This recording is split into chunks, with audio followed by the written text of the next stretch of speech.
आप सभी को जय श्री राम। तो फिर से आ चुके हैं नए वीडियो के साथ और नई जानकारी के साथ। तो चलिए शुरू करते हैं।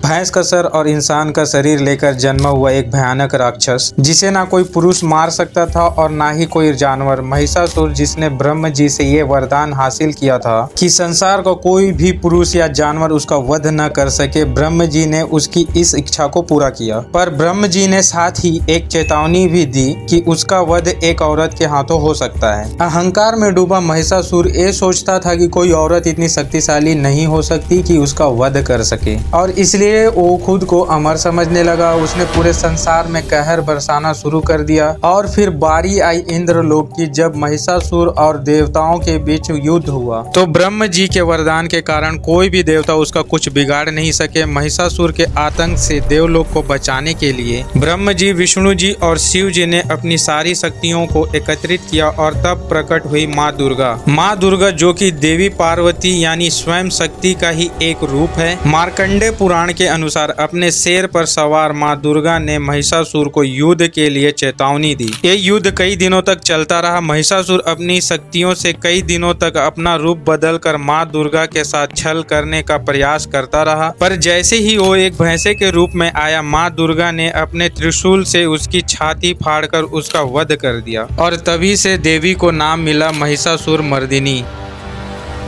सिंहिका नाम की एक असुरी ने हजारों साल तक तप करके ब्रह्म जी से ये वरदान हासिल किया कि वो किसी भी चीज या जीव को उसकी परछाई से पकड़कर उसे अपनी ओर खींच सकती है। ये वही असुरी थी जिसका सामना समुद्र के बीच बजरंग बली हनुमान से हुआ था। वाल्मीकि रामायण के सुंदरकांड के अनुसार हनुमान जी माँ सीता से मिलने लंका जाने के लिए महासागर को पार कर रहे थे। तभी उन्हें अचानक महसूस हुआ कि उन्हें कोई अनदेखी शक्ति उन्हें पीछे खींच रही है। जब उन्होंने नजरें घुमाई तो उन्हें पहाड़ों के पीछे छुपी सिंहिका दिखी जो उनकी परछाई को खींच रही थी। हनुमान जी ने खुद को एक कीड़े के समान छोटा कर दिया और वो सिंहिका के मुंह से होकर उसके शरीर के अंदर चले गए। उन्होंने अपनी पूरी शक्ति से सिंहिका की आंतों को फाड़ दिया और तेज गति से उड़कर उसके शरीर से बाहर आ गए। सिंहिका दर्द से कर्रा उठी और भाग कर कहीं छिप गई। कुछ लोगों का मानना है कि जिस जगह पर सिंहिका छुपी थी वही आज बरमुंडा ट्रायंगल है। बरमुंडा ट्रायंगल को एक ऐसी जगह माना जाता है जो कि किसी भी चीज को अपनी ओर खींच लेता है और फिर वो चीज हमेशा के लिए गायब हो जाती है। ये वही शक्ति है जो सिंहिका के पास थी।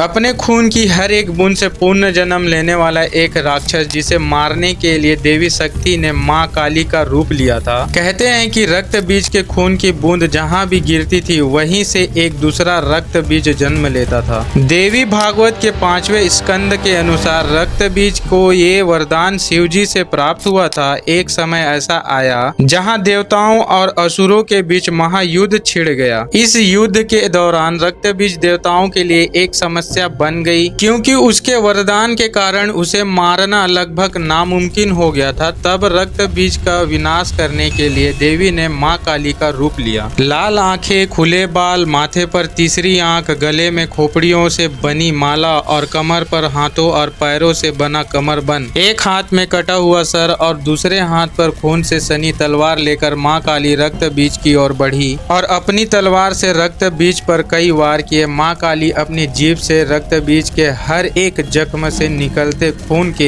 एक एक कतरे को पी गई और इस प्रकार रक्त बीज का अंत हो गया। आपको क्या लगता है कौन सा असुर सबसे ज्यादा खतरनाक था? कमेंट में जरूर बताएं। और वीडियो अच्छी लगी हो तो वीडियो को लाइक करें और ज्यादा से ज्यादा शेयर करें और चैनल पर नए आए हैं तो चैनल को सब्सक्राइब करें। धन्यवाद।